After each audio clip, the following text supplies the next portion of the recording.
Hello class, today we want to look at how to adapt our basic pattern for a cow neck. And first and first, what we need to do is to determine how deep or how shallow we want our neckline.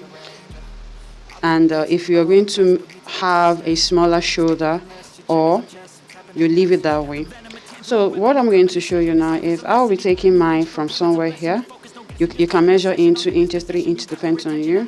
And of course, I'm rolling out the bust line, and I'll say this is a chest level. So all we are going to do is we're going to close this dart, so we'll be able to open it. We transfer it to the center front where we'll be able to open it, and we have to cut this neckline out so we can have a new one. So I'll just make this slant like this, like a V-neck, and divide this into two or three in this format. What we are trying to do is to create more fullness. I hope you understand what I'm saying. And remember, anytime you close any dart, you transfer it to any position, it's going to create fullness there. If you want, you can close both darts, that's the underhand dart and the waist dart. It will give you more fullness. So all you need to do, remember, I divided this into two parts, and I took another line from here. So the next thing I'm going to do is to close this dart now, so I can release it here. You can see I've closed the dart and it's coming up here. It means I have to open the side of it, and if you close this as well, it will give you more fullness. So I'm going to slash for fullness. Can you see that? So quickly I'm going to slash this part too. I'm cutting out this neckline. This is my new neckline.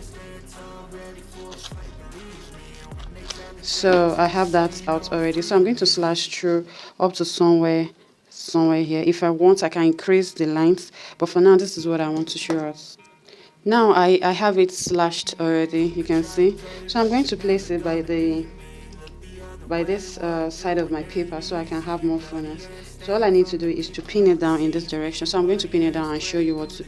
Remember, we're working on the center front, though we have some cow neckline for center back.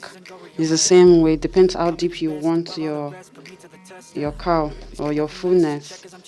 So I'm going to do this. I place it at the edge because actually I meant to roll a line, but I place it at the edge so it will be easier to cut out.